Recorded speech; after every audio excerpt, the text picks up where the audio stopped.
À Abidjan, en Côte d'Ivoire, une délégation de l'Union africaine conduite par Mahamat Saleh Anadif a rencontré le président Alassane Ouattara le 13 juin 2025 après avoir échangé avec des leaders de l'opposition. La délégation a appelé à une élection inclusive et pacifique avant le scrutin du 25 octobre 2025. L'UA a aussi consulté la Commission électorale indépendante et le Conseil national des droits de l'homme dans un climat tendu, marqué par la radiation de 4 figures politiques majeures.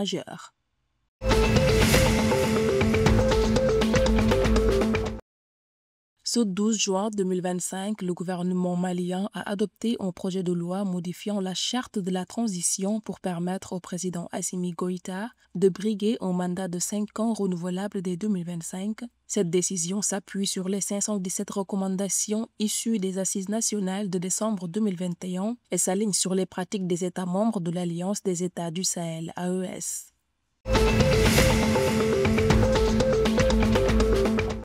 La mine de manganèse de Nayega, au nord du Togo, débutera ses opérations minières en ce fin juin 2025, avec un démarrage de la production fixé à juillet à raison de 4 000 tonnes par mois, puis 8 000 tonnes par mois, porté par l'État togolais via la Société togolaise de manganèse et appuyé par Keras Resources, une société minière partenaire technique.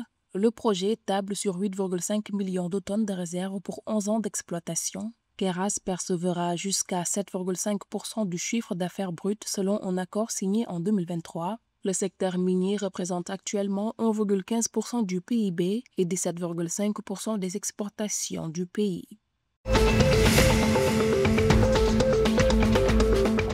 Ce 13 juin 2025, le ministre de la Santé du Burkina Faso, Dr Robert Kargougou, a lancé à Tenkodogo les journées nationales vitamine A+, et de rattrapage vaccinal visant 4,6 millions d'enfants de 6 à 56 mois.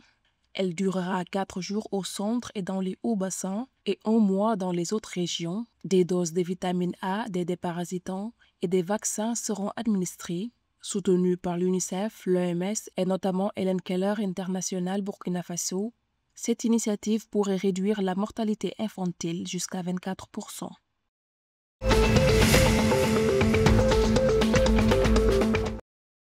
L'équipe nationale féminine de football du Sénégal a gagné une place au classement FIFA publié le 12 juin 2025, atteignant la 82e position avec 1266,7 points. 9e en Afrique, les Lions, finalistes malheureuses du tournoi de l'Union des fédérations ouest-africaines de football tenu à Nouakchott en Mauritanie fin mai, préparent activement la CAN féminine prévue du 5 au 26 juillet au Maroc.